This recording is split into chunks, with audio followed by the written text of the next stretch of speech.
ஜோதிட சொந்தங்களுக்கு வணக்கம். 2026ஆம் ஆண்டு ஆங்கில புத்தாண்டு சிம்ம ராசிக்காரர்களுக்கு என்னென்ன நற்பலன்களை எல்லாம் கொண்டு வந்து இருக்கிறதுன்னு சொல்லி பார்க்கலாம்.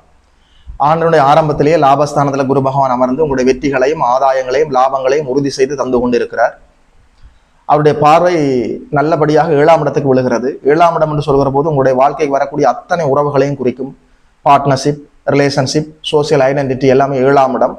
உங்கள் வாழ்க்கையில் இருக்கக்கூடிய அத்தனை உறவுகளும் உங்களை புரிந்து கொண்டு வாழப் போகிறார்கள். கணவன் மனைவி, கணவனாக இருந்தால் மனைவி, மனைவியாக இருந்தால் கணவன் உங்களை நன்றாக புரிந்து கொள்வார்கள். உங்களுடைய குழந்தைகள் உங்களை புரிந்து கொள்வார்கள். அதாவது உங்கள் வாழ்க்கையில இருக்கக்கூடிய அத்தனை உறவுகளும் உங்களை புரிந்து கொண்டு நடக்கக்கூடிய அற்புதமான காலமாக இருக்கிறது. உங்களுக்கு ஒரு சிக்கல் என்று சொன்னால் உங்களுக்கு தோள் கொடுக்கக்கூடிய அமைப்பிலே உங்களுடைய உறவுகள் எல்லாம் இருக்கும். லாபஸ்தானத்துல குரு அமர்க்கிற போது உங்களுக்கு யார் என்ன தீங்கு செய்தாலும் என்ன கெடுதல் செய்தாலும் குருநாதரே உங்களை காப்பாற்றி கூட்டிக் கொண்டு போவாரே. எதற்காக கவலைப்படுகிறீர்கள்? அஷ்டமத்துல 8ஆம் இடத்துல சனி செயல்பட்டு கொண்டிருக்கிறதுனால உங்களுக்கு அஷ்டம சனி இயங்கிக் கொண்டிருக்கிறதுனால எந்தெந்த விடயங்களிலெல்லாம் நீங்கள் கூடுதல் உஷாராக இருக்க வேண்டும் என்பது ஒரு தனிப்பதிவாகவே பதிவு செய்திருக்கிறேன். பார்க்காதவர்கள் சென்று பார்த்து பயன்பெறுங்கள். எது எப்படி இருந்தாலும் இந்த ஆண்டினுடைய தொடக்கத்திலேயே, இந்த ஆண்டினுடைய ஆரம்பத்திலேயே லாபஸ்தானத்துல குரு அமர்ந்திருக்கிறார். 7ஆம் இடம் நேரடியாக குருவின் பார்வையில தான் இருக்கிறது. உறவுகளால உங்களுக்கு எல்லா நன்மைகளும் நடக்க காத்து இருக்கிறது. குறிப்பாக உறவுகள் எல்லாம் உங்களை புரிந்து கொள்ள போகிறார்கள். அக்கம் பக்கத்திலே இருக்கிறவர்கள், வெளிவட்டார பழக்க வழக்கங்கள், அந்நியர்கள், கணவன் மனைவி, காதலன் காதலி, புதிதாக அறிமுகமாகக்கூடிய மனிதர்கள், நண்பர்கள், தொழில் பங்குதாரர்கள் சொல்லி உங்கள் வாழ்க்கையில் வரக்கூடிய அத்தனை உறவுகளும் உங்களை புரிந்து கொண்டு செயல்படுவார்கள். ஜூன் மாதம் 2ஆம் தேதி அளவில் கடகத்துல 12ஆம் இடத்துல குரு வந்து உச்சமடைய இருக்கிறார். நிலையான சொத்துக்களை வாங்குவதற்கு அற்புதமான பொற்காலம்.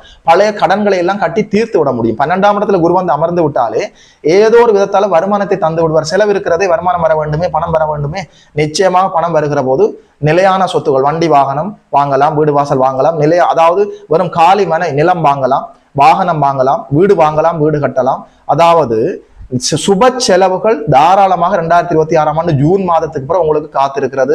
நிலையான சொத்துக்களை வாங்கலாம், வாகனம் வாங்கலாம், நகை வாங்கலாம், விலை உயர்ந்த பொருட்களை வாங்கலாம். சரியாக பயன்படுத்திக் கொள்ள வேண்டும். பழைய கடன்களை கட்டி தீர்த்து விடுவதற்கு சரியான காலம் பயன்படுத்திக் கொள்ளுங்கள். ஜூன் மாதம் 2ஆம் தேதிக்கு பிறகு சிம்ம ராசிக்காரர்களுக்கு வெளிநாட்டு கனவுகள் நிறைவேறும்.